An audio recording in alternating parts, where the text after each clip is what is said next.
Première fois à la double corde, de base moi je viens du soccer, donc je fais 25 ans de soccer. Et la première fois qu'on m'a dit viens faire du double dutch, je disais que c'était pour les filles. Et en fait quand j'ai rencontré mon ami, qui est mon ami maintenant, Jonathan Maoto, quand j'ai vu ce qu'il faisait dans les cordes, un mélange de break, etc., c'est là que je me suis dit oh, il faut que j'en fasse. Alors nous, Double Corde Montréal, ça fait maintenant 4 ans qu'on existe, l'association réellement.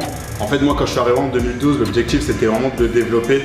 Je pensais que beaucoup de monde en faisait au Québec, mais c'est vraiment dans l'Ouest canadien qu'ils en font. Donc j'ai décidé de créer l'association. On a commencé au cégep du Vieux-Montréal. Par la suite, on avait de plus en plus de pratiquants. Donc on est venu ici au Centre Père Marquette et maintenant on est une trentaine de pratiquants. Sport en fait qui est vraiment complémentaire au double dutch, c'est tout ce qui est, je te dirais, danse, tout ce qui est gym. Donc gym, c'est vraiment pour travailler toutes les acrobaties. Quoi d'autre? Tout ce qui est athlétisme, en fait, les entraînements d'athlétisme, c'est ce qu'on utilise en fait pour travailler quand on fait la reprise au mois d'août, pour travailler le cardio, physiquement être prêt, etc. Et après, ouais, non, je te dirais, c'est un peu tout ça. Au niveau du saut à la corde, en fait, c'est sûr que dans nos entraînements, quand on les prépare, autant pour ceux qui font du récréationnel ou pour ceux qui font de la compétition, on essaye vraiment de mélanger, c'est-à-dire autant tout ce qui est cardio, travailler physiquement pour éviter en fait les risques de blessures.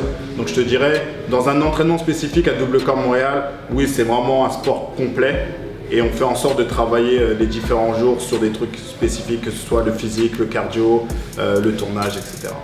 Alors premier directement qui pour moi est numéro 1, c'est Jonathan Maoto, parce que tout ce que j'ai pu créer ici, c'est vraiment grâce à lui. C'est lui qui m'a fait découvrir ce sport avec son équipe Eben, donc Fali, Jennifer, Jessica.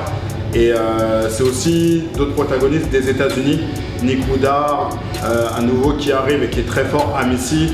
Tous ces personnes-là, en fait, ces différents clubs, c'est eux qui me permettent d'avoir un objectif à court, moyen et long terme pour Double Corde Montréal. Je pense que c'est une activité qui est vraiment en train de se développer. Donc au fur et à mesure, il y a de plus en plus de pays qui s'intéressent à cette activité en fait. Donc je pense que d'ici 4-8 ans, tu verras de plus en plus de personnes qui diront que ça sera aux Jeux Olympiques.